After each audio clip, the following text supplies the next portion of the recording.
안녕하세요, 와시즈입니다. 오늘은 증시의 주도주와 주도업종에 대한 이야기를 한번 해보겠습니다. 주도업종에 대한 부분을 이해하는 게 저는 굉장히 중요하다고 생각을 하는데, 왜 중요하냐? 무엇보다도 가장 큰 이유는 주도업종, 주도주에 투자하는 것과 그렇지 않은 것과의 수익률에서 상당한 차이를 가져옵니다.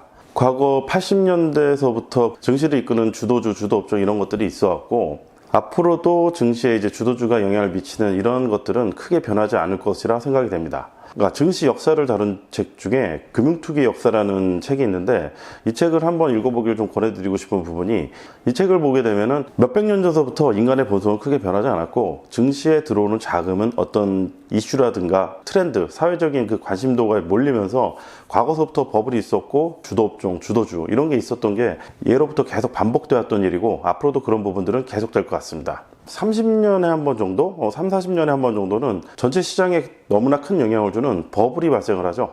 가장 최근의 버블은 국내 증시에서는 그 닷컴 버블이 있었고, 이때 당시에 인생 역전하고 짧은 기간 동안에 큰 성공을 하는 사람들이 굉장히 많이 나오고, 끝부분에는 또 수많은 사람들이 이로 인해서 큰 손해를 보거나 하는 경우가 또 발생하기도 합니다. 과거 우리나라 국내 증시를 이끌었던 그 시기에 따른 주도 업종이라든가 주도주를 이제 간략하게 한번 좀 생각해 보면, 80년대 중반에 트로이카주라고 해서 금융, 건설, 무역 이런 업종의 종목들이 증시의 큰 상승을 이끌었습니다. 그래서 전체 증시가 85년서부터 거의 90년까지 5배 가까이 오르는데, 그 중에서도 좀 전에 얘기한 트로이카주가 다른 일반 종목보다 몇 배 달하는 주가 상승을 하면서 굉장히 뜨거운 증시 열풍을 가져오기도 했습니다. 3조 효과로 인해서 이제 이런 분야가 굉장히 좋아지고, 그리고 서울올림픽 효과, 거기에 이제 일본의 플라자 합의 이후에 그 일본의 버블 이런 것들이 영향을 받으면서 그 상당히 이제 크게 호황을 가져왔던 전례가 있었습니다. 그때 이제 뭐 주식에 뛰어들었던 분도 많고, 그때를 기억하시는 분들도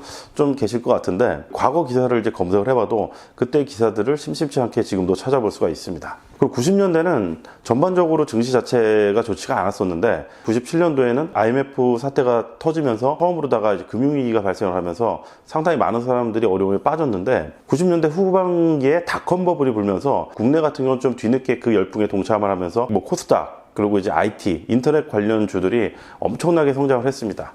이때는 그 과거 80년대와 좀 달랐던 부분이 실적에 기반하는 게 아니라 미래에 이제 인터넷이 우리 사회에 큰 영향을 미친다, 이런 미래에 대한 희망의 가치가 부여가 되면서 닷컴 버블이 크게 이슈가 되기도 했었습니다. 실제로 버블은 있었지만, 버블 기간 동안에 이제 수많은 기업들이 만들어지고 또 사라지고 이런 과정을 거쳤지만, 그때 살아남은 업체들이 이후에 한 20년 정도 국내의 그 경제에 큰 영향을 미치는 기업으로 살아남아가지고 한국 경제에 도움이 된 것도 사실입니다. 2000년대 들어서는 중국 개발이 본격적으로 되면서 그 관련해서 뭐 조선이라든가 뭐 해운, 그리고 중공업이라든가 건설 이런 업체들이 상당히 호황을 가져와가지고, 그 조선주 같은 경우는 거의 2002년서부터 2007년까지 20-30배 이상 오르는 회사도 있었고, 중소형주 같은 경우는 거의 100배 가까이 오르는 뭐 이런 회사도 있을 정도로 상당히 호황이었죠. 이때 당시에 특히 이제 조선업이 강했었던 이유는, 그 전까지는 세계 1위가 일본이었었는데 일본을 제치고 한국 조선업이 세계 1위로 처음으로 올라서기도 했던 부분도 영향을 많이 미쳤고,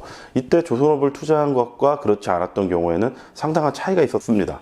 그 이후에 이제 10년 전에 리만 사태가 나면서 또 이제 금융위기로 인해 그 경기가 상당히 위축이 됐었는데, 이후에는 한 3년 정도 이제 차화정 장세라고 해가지고 약간 작은 사이클의 이제 주도 업종이 등장을 했었고, 차화정 장세가 끝날 무렵 2012년서부터는 제약바이오하고 화장품주가 국내 증시를 이끌은 바 있습니다. 제약바이오 같은 경우는 2012, 13년서부터 이제 서서히 시작했었는데, 절정은 한 2015년서부터 2017년이 아니었나 이렇게 생각이 들고, 지금 약간 좀 소강 상태에 있지 않나. 그리고 작년서부터 올해까지 비트코인의 열풍이 있었습니다. 이 부분은 이제 증시 주도 업종이라든가 주도주와는 큰 상관은 없지만, 어떤 이제 버블이라든가 금융시장에서 쏠림 현상 이런 부분을 이해하는데 좀 도움이 될 만한 부분이라고 볼 수가 있겠죠.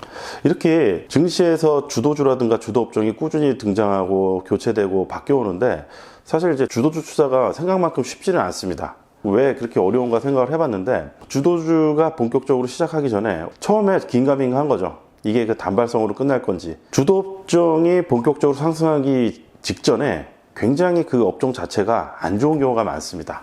제가 80년대는 너무 어려가지고 저도 잘 기억을 못하지만, 2000년 IT 버블, 닷컴 버블 전에는 투자하기가 보통 쉽지가 않았었던 게, 이 부분들을 사람들이 인정을 하고 주가가 한참 올라가기 전까지 이 기업의 가치 자체를 평가할 방법이 없었어요.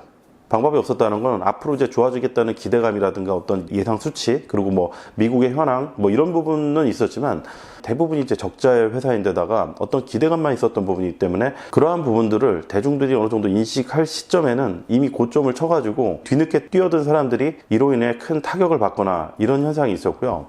2000년대 주도주였던 조선업 같은 경우도 98년, 99년 뭐 이때 IMF 직후로 해가지고 조선업 구조조정이 엄청났습니다. 그때 당시 조선업 구조조정도 상당했었고 해운업체 같은 경우도 상당히 어려운 상황이었고, 그래서 이제 본격적으로 상승하기 전에 그동안 계속 안 좋았던 부분들을 사람들의 인식을 바꾸는데 생각보다 시간이 꽤 많이 걸렸다는 점, 이런 부분이 있었고, 차화정 같은 경우도 리만 사태 이게 처음 나고 했을 때 그때도 그런 얘기가 있었어요. 현대차가 뭐 전 세계에서 과연 경쟁력이 있느냐. 그리고 뭐 화학 정유 같은 경우도 당시에 이제 유가가 2008년 당시에 160달러까지 올랐다가 2008년 연말에는 20, 30달러? 이 정도 수준으로 크게 폭락을 했었기 때문에 화학주 관련해서도 굉장히 분위기가 안 좋았었어요. 제 기억에는 거기다가 이제 중동하고 그리고 중국에서 화학 증설이라든가 이런 것들을 굉장히 많이 하기 때문에 앞으로 수출도 어려워진다, 이런 이야기들이 있어가지고 당시에 화학주들이 반등이 어느 정도 이루어지기 전까지 굉장히 그런 분위기가 좀 지배적이었습니다. 그리고 2012년서부터 제가 제약 바이오주가 좀 움직이기 시작을 했다고 얘기를 하는데 본격적으로 움직인 건 2014년부터였던 것 같아요.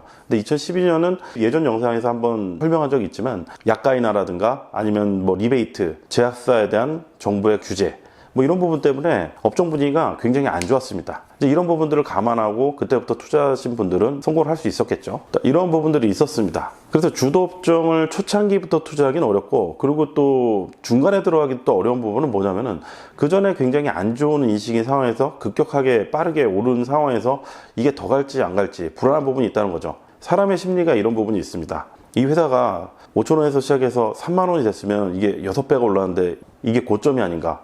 근데 이제 뭐 주도주 같은 경우는 그보다 이제 더 갈 확률이 좀 높은 거죠. 그래서 이제 주도주를 중간에 들어가기도 애매하고, 그리고 막상 들어갔다가 중간에 또 조정이라도 크게 받을 경우에는 초기부터 투자한 사람이 아니면은 그 부분을 계속 보유한다는 것 자체도 어려운 일이 될 수가 있습니다. 그거는 뭐 남북 경협도 그렇고 뭐 제약 바이오도 그렇고 예전 차화정도 그렇고 조정을 주면은 그동안 많이 올랐기 때문에 꺾인 거에 대한 두려움이 생길 수가 있는 거고, 아니면 계속 우상향만 한다고 했을 경우는 이렇게까지 올랐으면 앞으로 더 오르기엔 좀 부담스럽지 않을까, 이래서 또 팔고 싶은 마음이 강해지는 이런 부분이 있기 때문에 주도주를 끝까지 들고 가는 부분이 상당히 쉬운 일은 아닙니다. 그리고 또 어떤 부분이냐면, 저는 이제 IT 관련주, 그러니까 2000년대 IT주하고 차화정에서는 좀 재미를 봤는데 제약바이오라든가 이런 부분에서는 투자 수익을 내지는 못했어요. 이게 어떤 의미냐면, 과거에 자신이 이제 투자 수익을 많이 냈다거나 다른 업종에 비해서 상대적으로 이해도가 높은 기업이라든가 업종 형태가 있는데, 이 다음에 차기 주도주라든가 이런 업종들이 기존에 내가 투자했던 기업이라든가 그 전에 수익을 많이 냈던 업종과 비즈니스라든가 사업 구조가 틀리다거나 아니면 시장이 바라보는 관점이 틀릴 경우에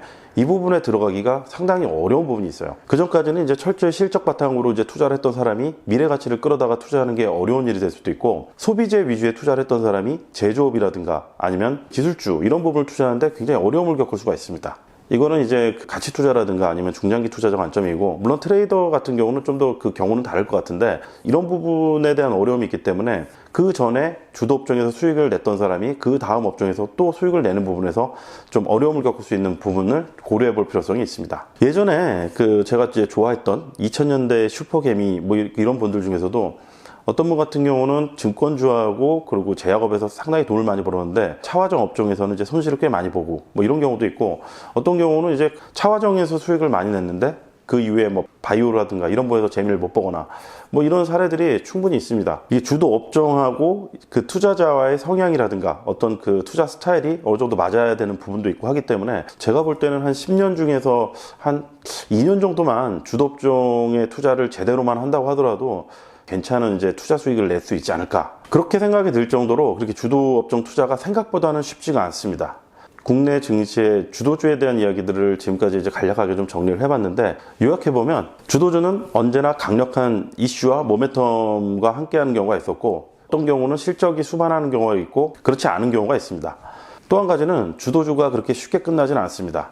짧게는 1년 정도지만 큰 흐름을 가져가는 경우에는 한 3년에서 5년 정도 이렇게 길게 가져가는 경우도 있고, 버블 정도의 증시 상승이 있었다면 그 이후로다가 한 2, 3년 정도는 굉장히 어려운 시장이 만들어질 수도 있고요. 매년 연말이나 연초 같은 경우는 그 다음에 주도주라든가 주도업종이 뭐가 될까 한 번 정도 생각을 해보는데, 어떤 후보군들을 만들어 놓고 관련 기업들이라든가 관련 산업 리포트를 보면서 공부를 해도 그래도 사실 쉽진 않지만, 그래도 항상 일말의 가능성을 가지고 후보군을 찾고 성과를 내기 위해서 한번 영상을 정리해 봤습니다. 다음 영상에서는 내년도에 좋아질 업종에 대한 부분들을 정리해서 한번 영상을 만들어 보도록 하겠습니다. 도움이 되셨다면 좋아요, 구독, 알림 설정 부탁드리겠습니다.